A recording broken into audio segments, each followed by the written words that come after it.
To me, it was delightful. Honest to goodness village. There were brick walks that the Village Improvement Society built. Then they had oil lamps on the streets. Nearly everybody in town had half to 1 acre of ground. It was just a delightful atmosphere. I still can't get over it. I still say, I'm going to the village.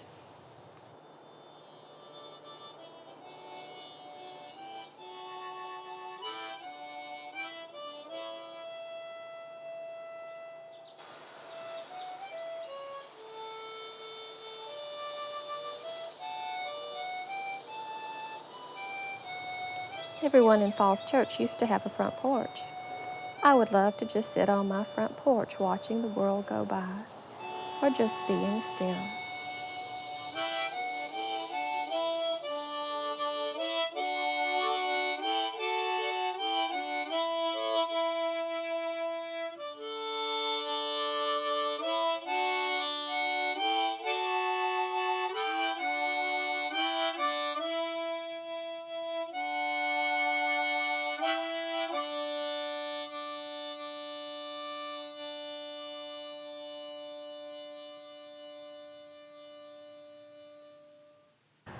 Well, hi, we're here with Mary Ellen and John Gannon on their Columbia Street home on their front porch, as I often find myself talking to people in the communities on their front porches, and I appreciate that. Thanks for having me over. It's a Sunday afternoon. We're in between rain showers, and it's thankfully we were able to fit this in. You've lived in this house how long? Almost 8 years? 8 years. 8 years. 1992 we moved here. Yeah. February. It's a very nice house. What drew you to the house? Well, we had lived in the city, and we've always looked in the city. We lived in a small Cape Cod house, and we always wanted something bigger. And we had neighbors who were relatives of the owners of this house, and they told us about it. And we luckily got the house. Yeah. We actually fought like dogs to get there. With a little luck. We loved it. A lot of luck. Who, it was built in 1929? 1929. Do you know any of the history of the house, of the other people who lived here? It was built by a long-time family in the city of the Parrots. And Mr. Parrott was, for a time, the city clerk, or the town clerk here, and also worked for the federal government. And he lived here with his 3 children. And in the 30s, he moved away, rented the house for a time, and ultimately sold it. But it was occupied by some military families. In one period, a doctor lived here and actually ran his office out of here, on what is our sun porch now, as part of his receiving room. And then in the late 50s, it was bought by Al Kay and Lucy Kay, who are also very prominent folks in the city and in the establishment of the school system. We bought it from the Kay family. Yeah, great. Yeah. And one of the unique experiences we had is one of the Parrott children was a friend, or is a friend, of the Gibsons who used to live here, and came back and visited the home and told our children all about the home and where he used to hide. And it was a fun I bet that was a lot of fun for you, and probably maybe even more fun for him. We also, when we moved in, we found a picture that was in the cupboard, and it was a picture of the home that one of the Parrots had actually in his wallet overseas when he was in, was it World War II? Yeah. That he was. It took us a while to, we had the address, and we tried to find Bob Parrott. And he's now in his, I think, probably later 70s. He lives out in Oakland, California. And we called around. I called to some of his cousins who didn't know where he was, and then it was ironically right across the street. Bunny Gibson had played baseball with him here in town, and he came to visit the Gibsons, and as Mary Ellen said, came over. It was a terrific evening because he took our kids around and showed them little things about the house that we wouldn't even have noticed ourselves. There were, for example, little dust catchers in the stairs, these metallic things that curve off the corners. And it's the first thing he saw when he came in. It brought back memories to him. and what is a spice spice shelves in our kitchen. He remembered was an ironing board that could be pulled down. Then he took them up and showed them each of the rooms. There were 3 children, I think Catherine, Jack, and Bobby, and he told them who slept in what room and what the house looked like then. There's only been one addition to this house, which was put on in the late 50s by the Kays, which is the upper part of our sun porch. Otherwise, it's intact. Yeah. And one of the neat things about getting in touch with Bob Parrott was he also sent pictures. We have in the house an original picture of just when the house was just finished, with Mrs. Kay and the children, little toddlers, on the porch. And one of the not surprising things when you think about it, about a house like this, is that so many of the pictures end up being on the porch. Yeah. Every visitors coming, you have a picture on the porch when leaving on the porch. Part of that, Yeah, if you're going to back away and take a big picture, It's perfect. part of it, I guess, you is can't do that because of the inside light. very You often. always knew that the light would be guaranteed when you come out, but the Right. other part of it is it's just a tradition to sort of Yeah, and it's come just a out into comfortable the- place. And this is a it's like particularly coming nice porch. Like coming to the bridge of a ship. Yeah. You, And it's a real substantial front yard. Was Columbia Street there when this was built? To your Yes. knowledge, everything there? It was And there's several other houses, I guess, of a similar The house across age. the street was built in 1890. It was there. The house next door was also there, but it actually burned down in the early 70s, I think it was. But Part of has it been- did. Was it all? Has been rebuilt. And then there's a White House, a couple of White Houses up here in the westerly direction here that were here. Yeah. Much of this direction was built afterward. Yeah, it's a nice street. There's a lot of Different porches homes. and and there's variety. And have you again, this is fairly far off the road, but it's still pretty much in touch with the It's street. a I great would say. setback. Well, the other neat thing about a porch is when you sit on a porch, you're in your house, but you actually get to look at other people's property. Yeah. So you have to worry about whether they cut their bushes and lawns sometimes, because that's the vista you enjoy. Right. So we really enjoyed it, and it was one of the things that attracted us to the house. We always wanted a big porch. Yeah, a lot of folks we've talked to have said they've met a lot more neighbors for having a porch than they would have otherwise, because it's a pretty welcoming thing to It is. to a house. It is. It's fun to watch the people going back and forth using Madison Park or just walking in the neighborhood. Yeah. See lots of people. And I grew up in New England in a white wood frame house like this with a front porch. Also the place where I've got a number of pictures now that go back several generations, and everybody ended up on the porch at one time or another. It's the most common aspect of the house that ends up in a photograph. Well, this is a really nice one, really comfortable, and you've even got the blue ceiling that's really traditional. And how do you these days? How do you use your porch other than for photo opportunities? Yeah. Use it just to come out and sit, and I like it particularly in the evening. John does too, but I think John uses it in the morning to read the newspaper on a weekend. But I love it in the evening because it's peaceful. I love to come home from work and pull out a book, or when the children come over, I love to just sit out here and talk. Yeah. And on a Every Sunday. generation uses it. Yeah. And my parents used to love the porch. The kids, Elizabeth will have all of her high school friends out here, and we use it with our friends. It's a place where you relax. One thing, it's not a place where you have formal conversation. It's just almost by design that you sit down and you relax with people. Yeah. Well, as I was saying earlier, I this is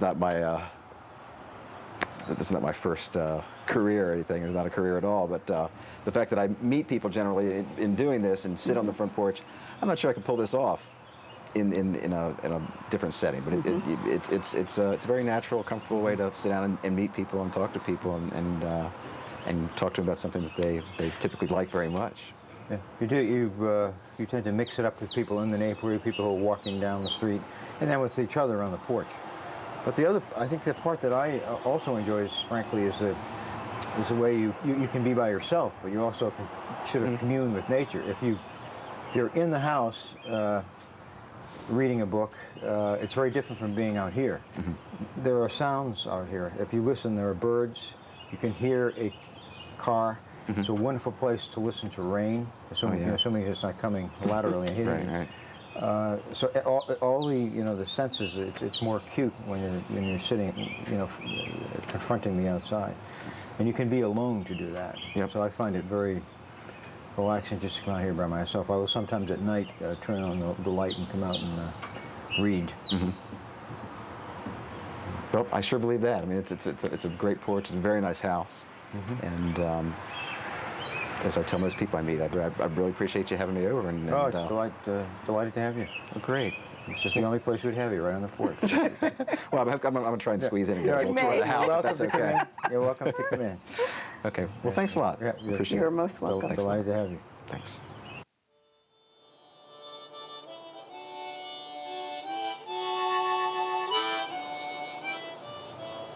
Nearly every street in Falls Church was arched over with trees. You walked under a bower. That's what made Falls Church so attractive.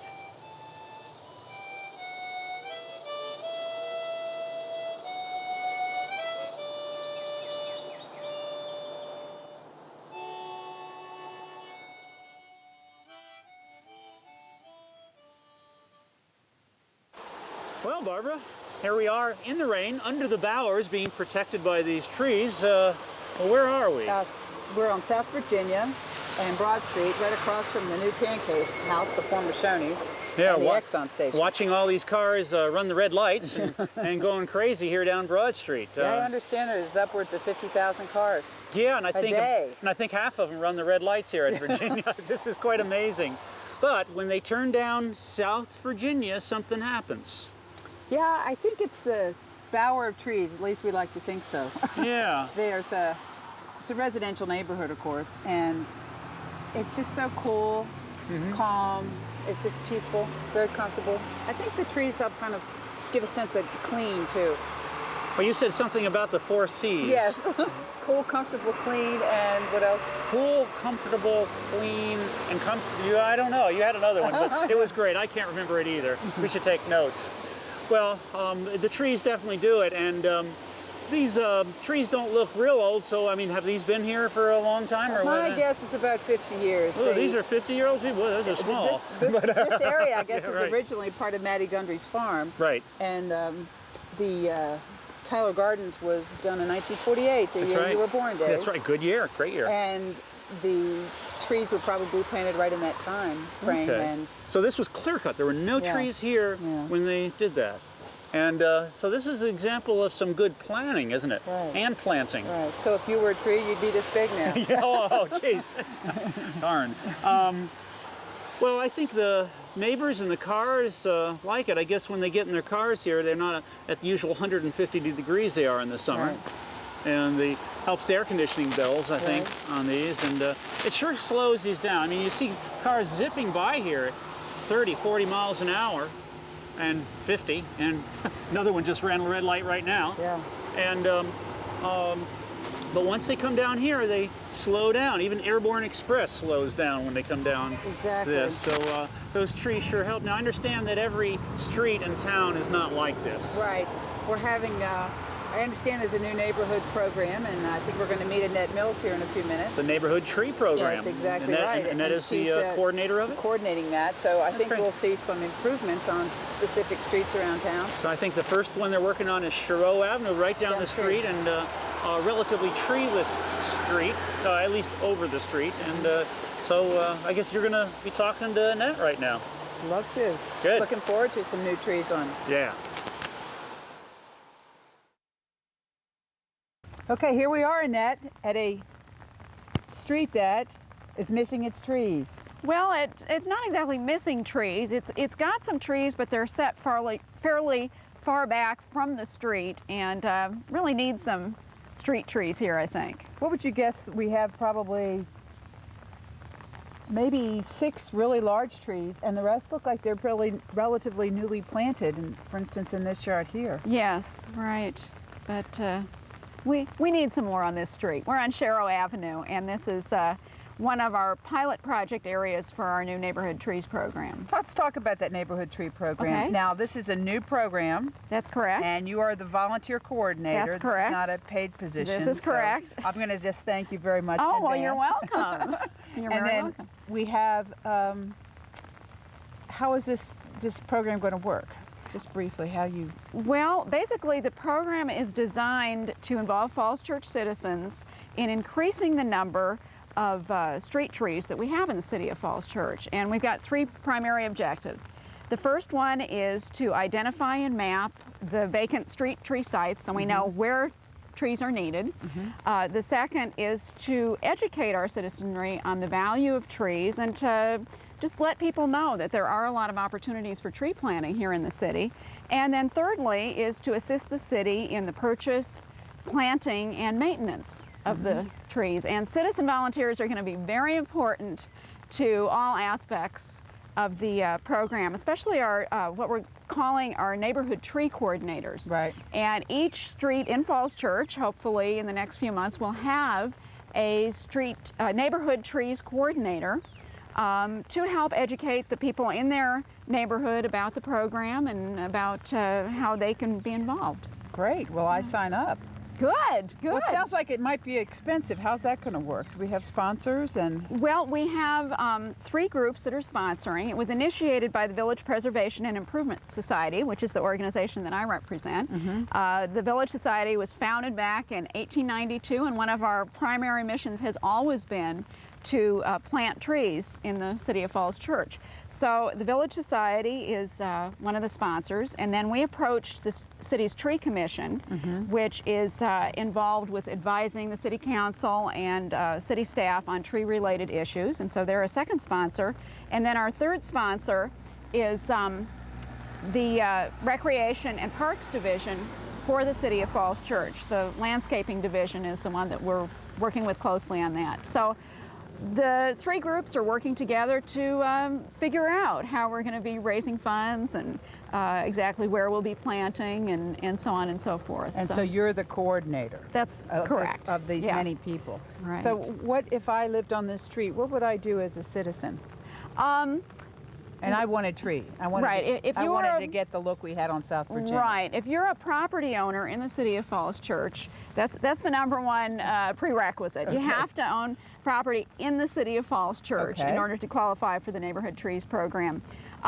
There are about three different ways that you could go about letting us know that you're interested. First is you can go to the farmer's market on Saturday mornings between 8 a.m. and noon and stop by the Village Center booth, which is run by the Village Preservation and Improvement Society. That's where they have the great coffee. That's correct. Okay. That's correct. And all the funds that we raise there go to plant trees in the city. So you can go to the Village Center booth at the farmer's market. Second is folks can call the supervisor of the landscape division, and her number is 703-248-5105. And if you just leave your name, address, phone number, she'll give you a call back and get the ball rolling there. Okay. And the third thing is there are some neighborhoods already that do have a volunteer street neighborhood trees coordinator. And so if people know who that person is in their neighborhood, then they can let that person know. Once a person has indicated their interest, then the landscape supervisor will need to go out to that property and determine whether or not a street tree can be safely planted in that area. Right. So Some of the that's- medians aren't very wide, and exactly. the Yeah. tree that's called for Right. may be different. Right. Okay. Yeah. Yeah. Are you? When did this program begin? Well, we launched it in April, right around Arbor Day.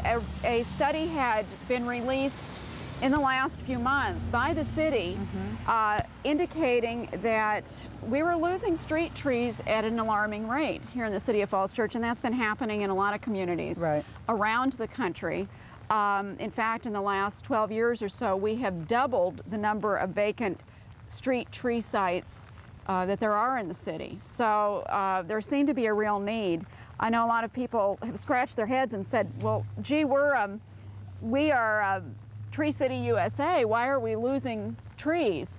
And there are a few reasons. One is things like improper pruning, trenching going on where it cuts the roots whenever underground utilities are put in, or Cable, yeah, that kind of thing, or you know. So there are a number of reasons. Of course, the drought situation too. The last few summers have impacted the trees considerably. And like everything else, they get old. That's right. That's right. Yeah. Well, and that sounds like a wonderful program, and I guess we'll Thanks. start seeing results pretty soon. I hope because I'm so. sure our listeners are really anxious to get these trees on the streets so we can have Good. such beautiful bowered streetways in the city. Great. Thanks, Barbara. Thank you. Well, that was great. Now, you know, Annette volunteers that position, you know, even though she's a city employee. During that, she volunteers her time. And I'm looking forward to this. I guess by the next year this time, we're going to see some pretty good trees. Yes, and I think we ought to mention too that this year we're getting significant rain. Yeah, And right now. We're getting it Right now. in nice intervals, and Yeah. soaking rains are very good. And I think last year it's making up for all the drought that we had. And you'll see a lot Yeah. of trees that are suffering from some dieback. And this year I hope that I'm sure there's going to be some really thick tree rings on a lot of these trees. That's right. So the measuring of the rainfall is really helpful so that people can actually get out and water, deep soak their trees when we don't get that rain. So we'll have a greenscape all around Falls Church, Yes. won't we? Okay, great. That's my best wish. I Yes. know. Okay. Thanks, Barbara. Thank you.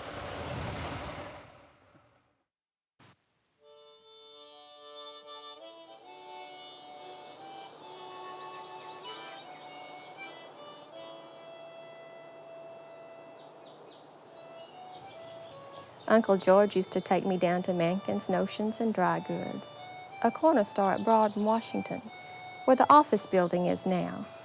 She always had candy, which was something we couldn't have at home. It was a great treat for me to go to Mrs. Mankin's store and have those marvelous penny candies.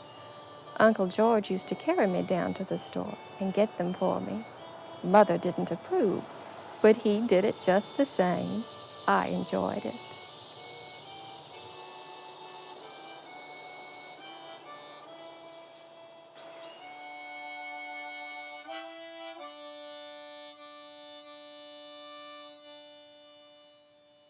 I'm Mike Diener, and today we're at one of my favorite gathering spots in Falls Church, and of course, that would involve food. We're at Kennedy's.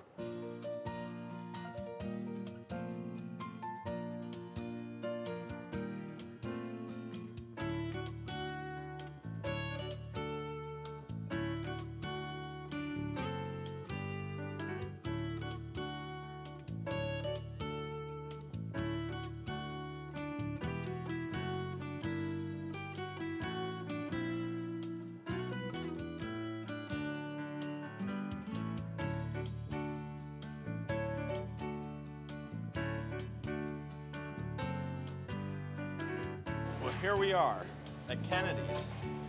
Can you tell us how long Kennedy's has been around? Kennedy's been around about 35 years. Where do most of your clients come from? Different offices in the area. People come from all over for soups in afternoon for lunch, but mostly lunch from Lee Highway, that area, post office, the main post office, gentlemen in here, but just the local people come for lunch. I like to help people. That's what it's all about, really. You know, the service. The people, yes. I mean, business is wonderful, but based on serving people. See, you ordering Power Veggie, and people have misconception that avocado is really fattening. If you don't eat meat, and if you really watch and combine food properly, you literally lose weight by eating a lot of green foods and raw foods, honest, you know? So that's, thank you. I appreciate your comment, you know? I live that way. I believe that's a way of life. No diets, no, you know, being hard on your body. Just living that way. That's, yes. And some supplements and staying happy. And then soups. We sell soups. Oh, yeah. Summer, winter, we sell soups. Today we have barley soup, barley vegetable soup, split pea vegetarian soup. What else do we have? Green lentil soup and zucchini soup. Okay, would you like to try? My favorite is the spinach potato soup. I don't have it. today. But I like them all. I love soups. I grew up in Poland when it was cold. My mother used to cook soups daily. And I think soups are very nourishing, hearty, feels good, right? We eat a lot of soups in here. So is most of your customers vegetarians or? Not necessarily, no, but they come for healthier food. The boar's head's meats have almost no preservatives, no additives of any kinds. It's a high quality meat. And when they taste it, they want to stay with it. A lot of customers, they love the meats. They're just good. And we make lasagna, vegetarian lasagna. Sometimes we prepare organic chicken dishes. I feel the power. It's excellent. Luis has been with us for about 9 years, Luis, right? Almost 8.5. 8.5 years. He started when he was, what, 16 or 17? 17. Yeah, I started working part-time. Part-time, he was in high school. And I owned the store for about 10 years, so he's been almost the whole time with us. And he's a great employee and helps with customers, great guy. I like to have him for a long time. And this is my son. He's helping in the summer and with my daughter and doing great. Without Angelica, nothing would happen in here. She's my favorite girl. Look at her recipes. Does she make them up? And this is my daughter Elaine. And You like working here? Yeah. So where do you get your recipes? from my head, Your head? pretty much. I follow my mother's sort of ideas. I learned very early, and I had to. It was 4 kids in a family. If I wouldn't cook and help my mother, we would not eat. So a lot of those recipes, they came from home, from Poland. The soups, you know, and the sandwiches. I was reading a book, Fit for Life. I got some ideas from that book, and then I just did to my own personal taste. And we do it and customers. Mark says, I like this. John says, I like that. I like this better than the other. And we just continue doing. I kind of improvise, that's the word. Try things, and that tastes better. So, yeah, me and Angelica, we just try things. And with this type of cooking, you don't really have to cook a lot. You saute, add different herbs, mix it, and it works. It's just a lot of salad that come out from tasting and playing with the food. Since we don't really cook, we serve a lot of raw salad. Well, I had the Power Veggie, which was superb. I tasted 2 different soups, the barley soup and the split pea, which was fantastic. And now I'm going to try to waddle out of here.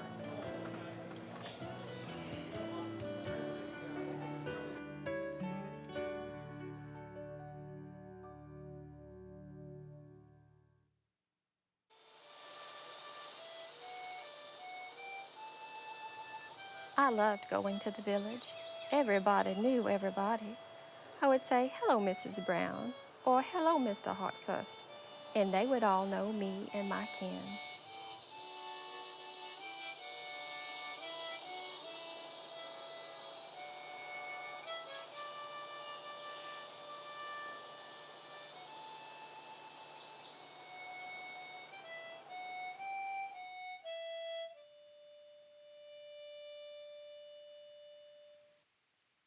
Well, we're here today in Falls Church with William Ball, one of Falls Church's most familiar faces for many years, and his ancestors before him were also very well known.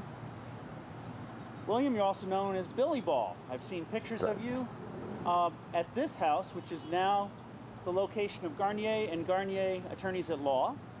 And it says 109, meaning Rowell Court, but this used to be the home of Ambrose Rowell, Correct. his wife.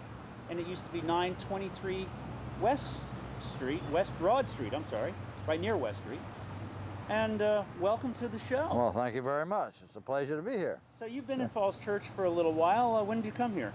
Well, I was born in 1922 in Washington at Columbia Hospital for Women, and shortly thereafter, I came to 929 West Broad, which is right next door, and lived there until I was married. Well, we have a picture of it right here, too. This is a very nice picture of your house. and we'll look at that. And that's now the picture. That's where Catalano's is now. Yes, right? Catalans is there, and as you know, my grandfather had a lot of acreage, and when my mother and father were married, he gave them an acre. Wow. And then he had that. And I do. And then not only did the family generosity didn't stop there, he had a sister-in-law who was a widow. His wife's sister, she was quite well-to-do, and she gave him the house, had the house built for him. Oh, nice. So that was a pretty nice wedding present. I wish An I had acre of ground and a house on Broad Street in Falls Church. I wish I had relatives like I do that. too. My goodness. Now you live next door. Your next door neighbor was your grandfather. That's right. Ambrose Rowell, and his wife was named? What was her? Well, that's she okay. died We'll in go 19 back to that. Okay. Yeah, I'll think of it in a minute. Right, okay. And now he lived in this house. This now is a business court, and it's been done very nicely to preserve the house, and we're really grateful to Garnier and Garnier for having this, and they even recently redid the porch.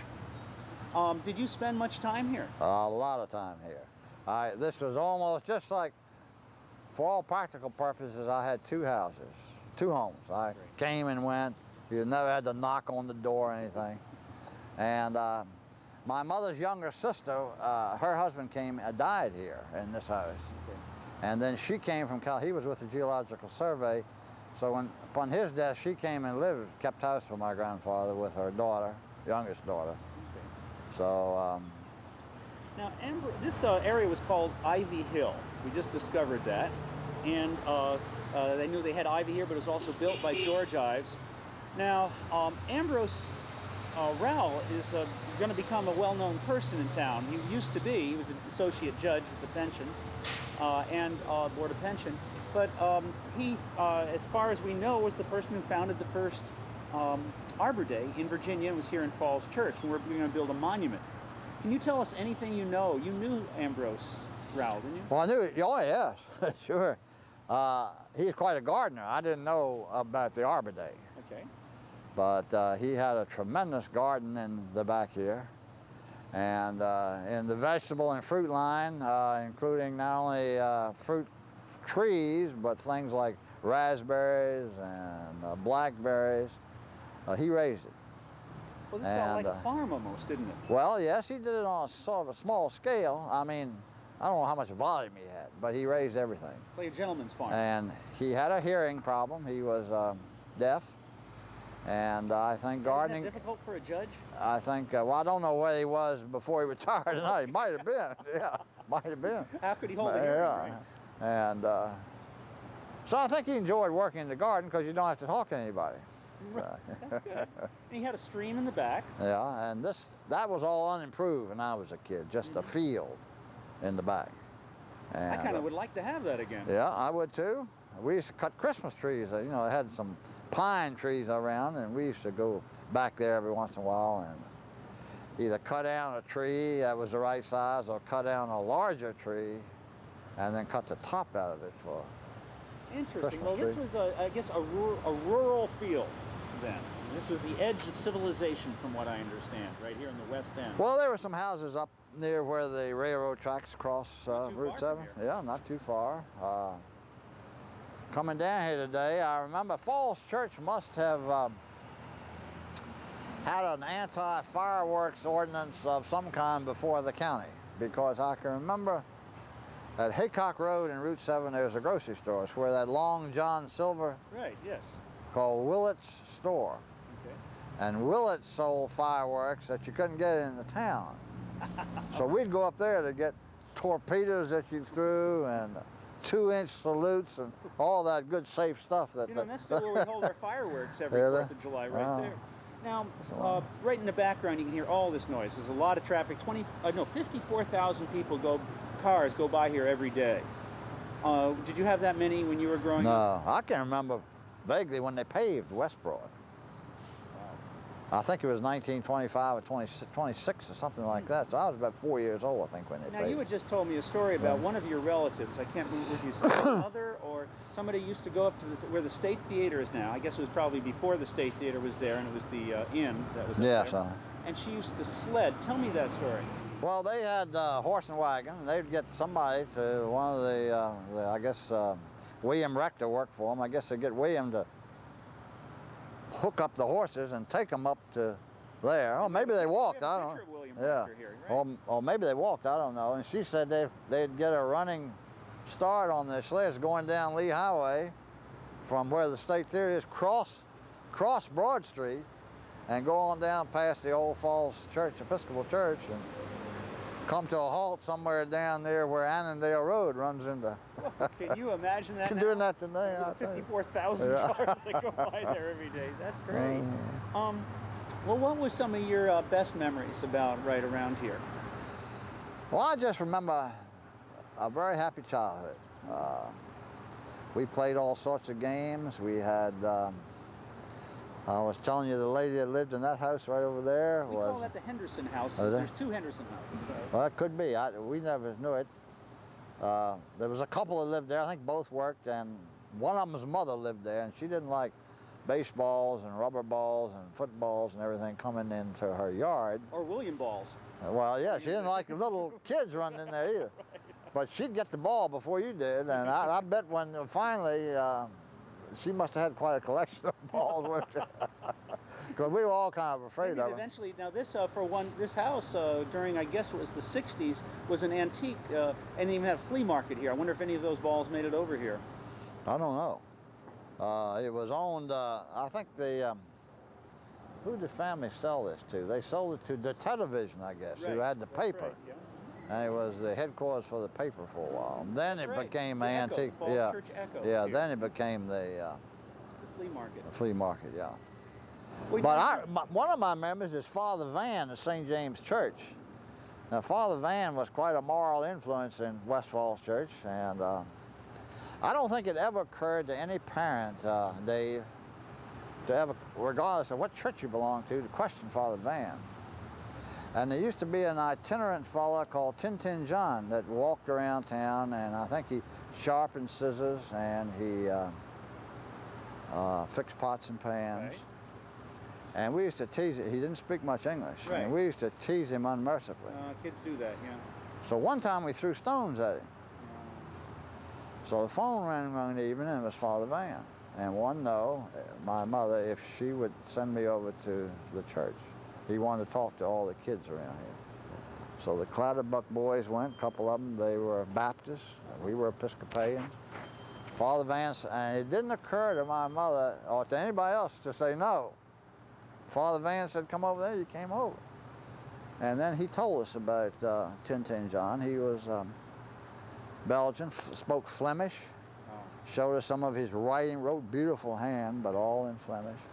And he made us feel about that big without ever raising his voice or threatening us. So he didn't live very long after I was born, I don't think, but I have a fond memory of him. And the nuns over there too. Well, you know, that's a good example of the phrase, which has been used and politicized and everything, but an old African phrase, it takes a village to raise a child. That's right. And it sounds like Falls Church was very much like that. We look forward to talking with you some more, and I really... Well, I enjoyed being here. You better hurry up before the memory's going fast. Okay. Thank you, Mr. Ball. Okay.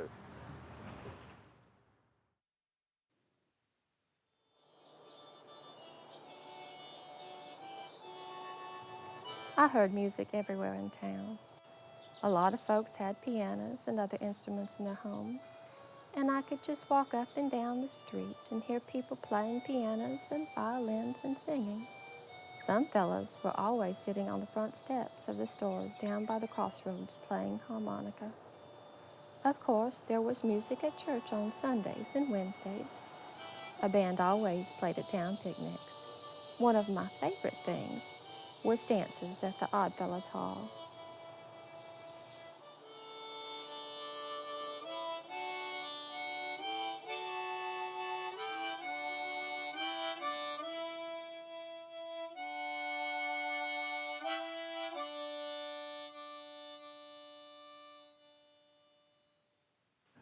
Well, you sure do have music everywhere in Falls Church City, and this afternoon we're at Fox's Music Company and we're visiting with Steve Dawson of the Virginia Coalition.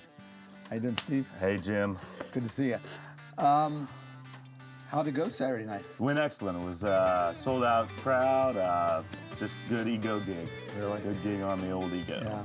Steve and the Coalition, Virginia Coalition was at the garage on Saturday night, and well, I noticed, in fact, in the ad I saw, it said all ages. What does that mean exactly? That means anybody can come, whether you're 12 years old, 10 years old, and I think that they segregate the drinkers from the non-drinkers by a bracelet of some kind. I don't know. I don't drink. I was backstage all the time. I don't know exactly how the legality works, but.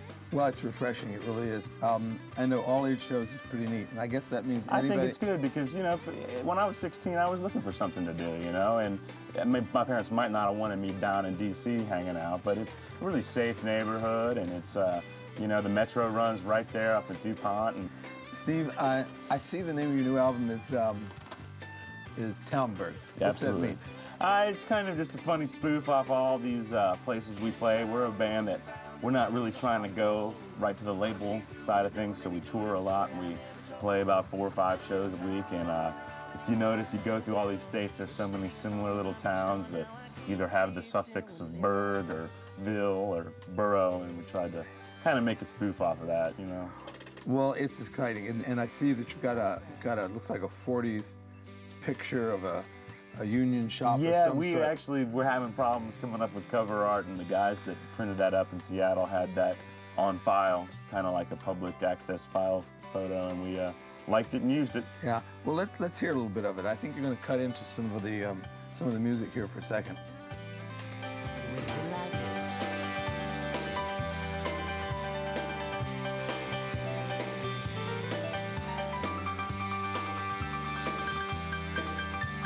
Steve, how'd you get started? I know your group's a success, and I think every listener probably wants to know about it. Sure. Well, we all the guys in the band went to high school together, whether some form or another, at the same high school, T.C. Williams in Alexandria, Virginia. Me and about 2 or 3 of the other guys went off to college, did our 4 years, graduated from there.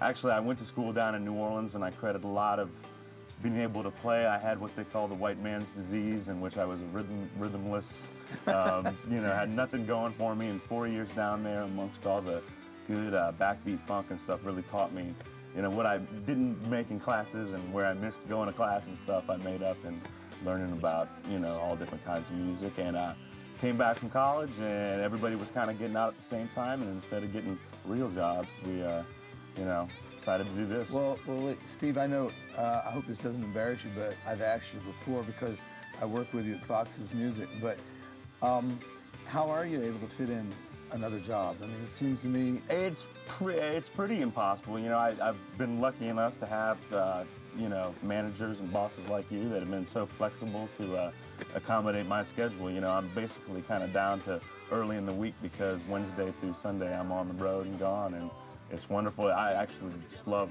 coming into Fox's to kind of get away from everything. It's a sanctuary of sorts. Well, I've also heard him say that, in fact, if he doesn't get up, he just sleeps the day away. Yeah, that's good.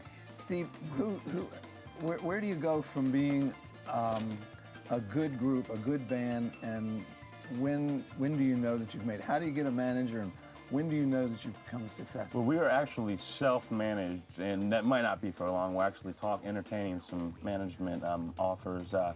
You start off, you call one of the local booking agents, and they put you on what you call the menu venue circuit, which is all the restaurants and places where you're going to be hearing people yell Free Bird and Brown Eyed Girl, and it's, you know, kind of got to play some covers and stuff. And then if you succeed on that circuit for, I don't know, about a year, we played on that for about 8 months, and then somebody from Cellar Door Entertainment or More Music Group came out and saw us at Bad Habits, where we had taken over Eddie from Ohio's weekly gig, and they liked us, and then they start booking you at colleges and radio stations and stuff, and so on and so forth, you know. And then hopefully that's the level we're at now. After you crush that regional level, you get passed on to a national booking agency, which... Do you, when you, I know on some Mondays you come in and you've been on the road for 4 days. Give us an example of a college weekend, for instance. Well, let's see, you know, you could do a Virginia thing. You could go to UVA, then head to Richmond, then go to Tech, and then swing back up to JMU. That happens all the time. We actually, 2 weekends ago, we did a Wednesday night in Cleveland, Thursday night in Columbus, Ohio, which is a college town, Friday in Chicago, Saturday in Cincinnati, and then we came back to Dewey Beach on that Sunday. So that was probably one of the tougher 5 days. Have you already been to Dewey Beach? Yeah, that was 2 weeks ago, yeah. But we were in Cincinnati the night before, so we had to drive through the night and make sure we got to Dewey Beach on time on Sunday. So That's wild. That is it's wild. not, it's a very time consuming, and if everybody that's in your group doesn't have that same goal and isn't willing to put the full commitment into it, then it won't work. Right. And I'm the only one that is still clinging on to having a bit of a day job, and it hadn't gotten in the way at all because of the flexibility of Foxes and stuff. I'm really impressed. I'm very flattered. I've heard you play a number of times, and we love you. And I know that Virginia and Falls Church can be really proud of you. Oh, yeah. And I want to thank you for being here, buddy. No problem, man.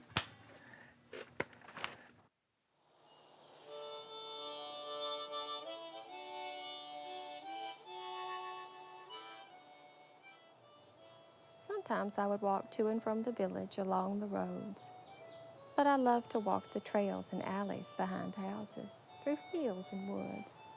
It just seemed more special.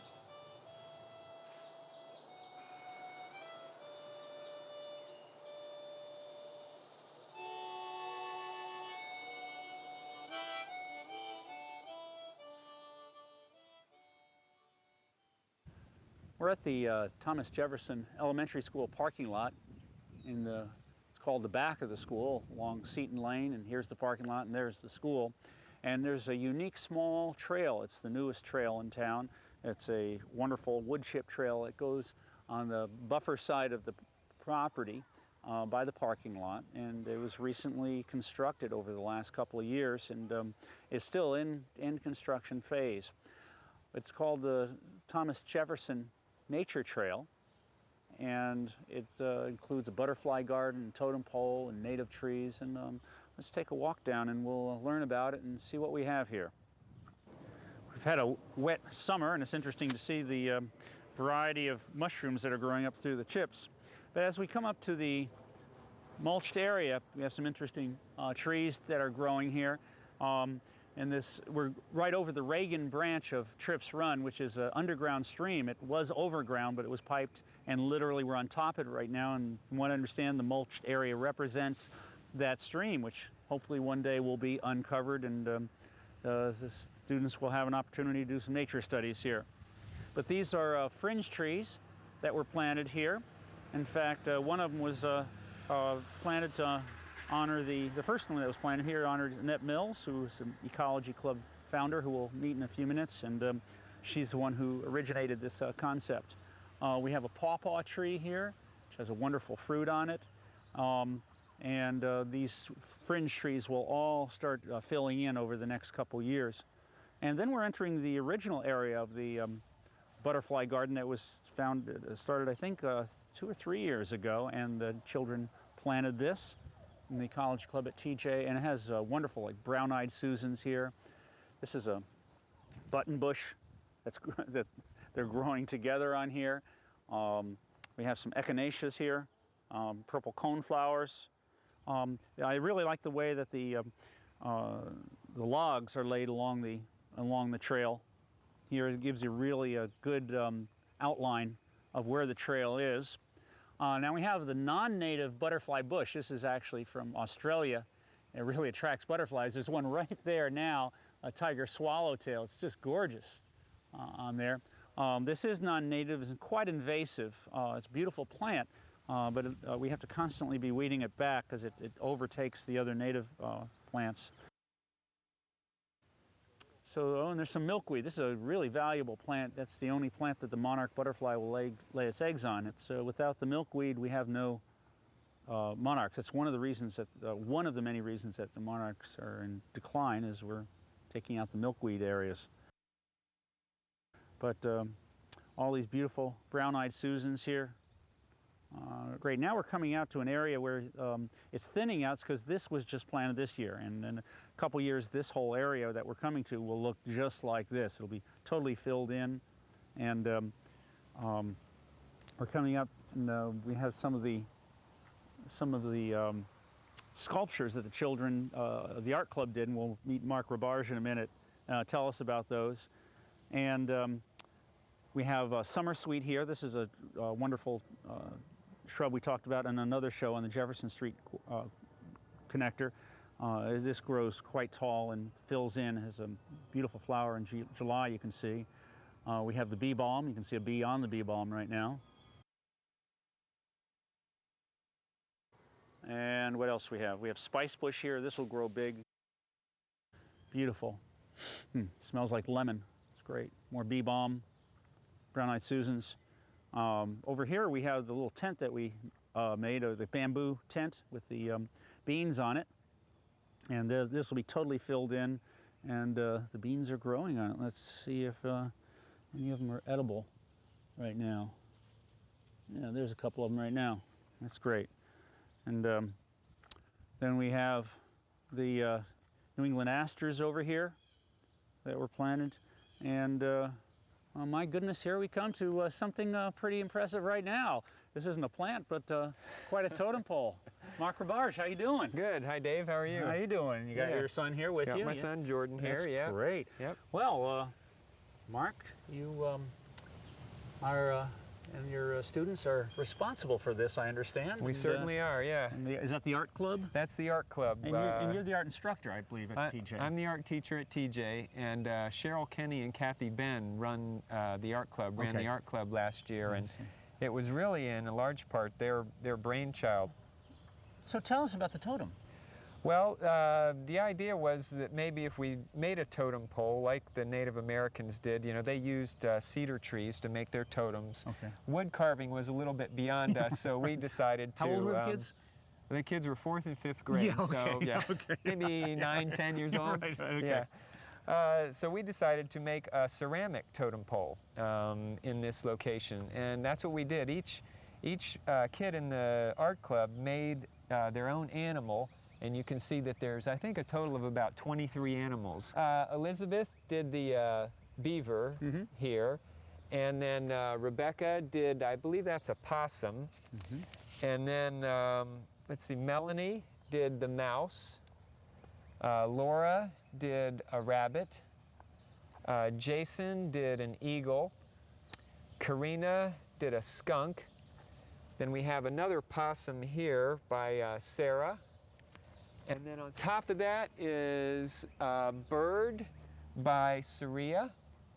And then Tim did, I believe his was a beaver as well. And then Ben did a fox. And we have a skunk. You can tell by the oh, yeah. Ooh. Yeah, That's Andy scary. did a skunk.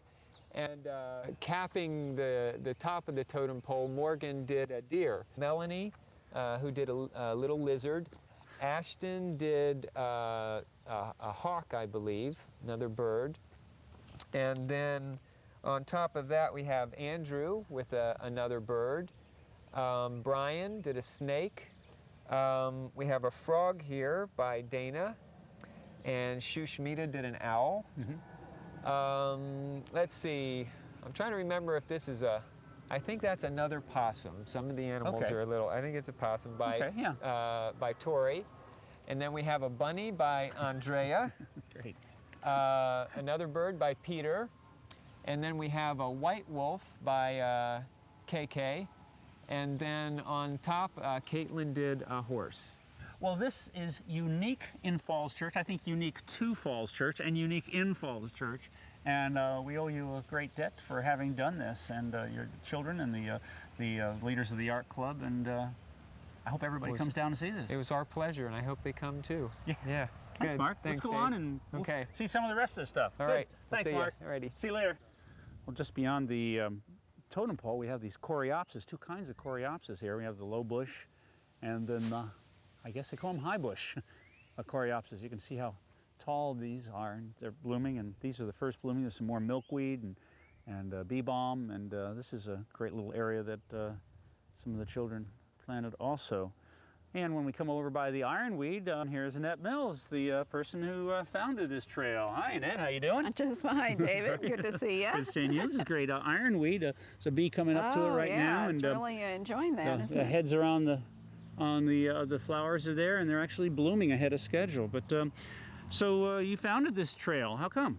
Well, let's say that the Ecology Club founded this trail. Well, you founded the Ecology Club. All right. Okay. We wanted to give the Ecology Club members an opportunity in habitat restoration, to really give them a chance to see that their efforts can make a difference. In this area, there has been a tremendous amount of habitat loss, and in the process, different kinds of animals have been endangered and have lost their homes. So much of the area has been either bulldozed or plowed under, and of course when that happens we lose native species of plants and animals. So we wanted to find a habitat restoration project. We thought butterflies would be a good choice since they're beautiful, they're easy to attract, and also they play an important function in the pollination of plants and so on. And Great. In terms of the trail is such a key element to this garden because it really invites people into the garden. It draws people along the garden path and gives people a chance to enjoy and learn at the same time. Yeah, it gives a sense of structure. You have Absolutely. the little fencing here and all the little logs and everything. It just feels like you're in a place when you're here. Exactly. Now, how did you go about doing this?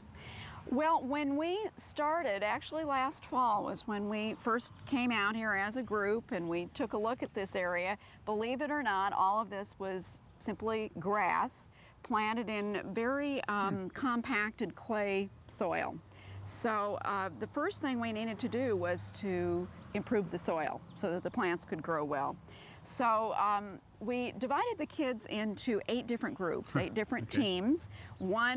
Each group was responsible for planting native species to draw a particular kind of butterfly. So we had one group called the monarchs, and another one was the red admirals, and so on and so forth. How many kids are you talking about? There were about 30 kids involved in this project. So you had about 4 kids to a group almost, Oh. using higher math. Yeah, right, right. And so the kids divided up their areas using things like bamboo and logs that we found. And their first job, after they knew which was their area, was to lay down some mulch just to cover that grass and begin to change the complexion of the soil. And we started doing that actually end of fall, early winter. And we put down layers of mulch, layers of improved soil. With a lot of humus in it. A lot of humus in it, give a chance to add some life to that soil. And then when the spring came, early spring, the kids actually dug their holes and planted mostly native species of plants. So the mulch and soil had really worked together and had started to over the form winter soil. time. Okay. Over the winter Alrighty. time. So you wouldn't just do that and then plant right in it right away. Okay. So it had time to sit there and really develop. Well, yeah, mixing the Ecology Club and the Art Club was kind of interesting. How did that occur? Well, Kathy Ben, who is one of the leaders of the Art Club, contacted me last summer. Okay. And it was actually her idea to do a joint project. We're hoping to use it as an outdoor classroom for the classes at TJ. We'll be working this fall in putting together some curriculum and ideas for how teachers can actually bring their students out and utilize the butterfly garden. So they can learn about nature not just through books and computers and videos, but maybe learning from nature? Exactly, nature directly. itself, yeah.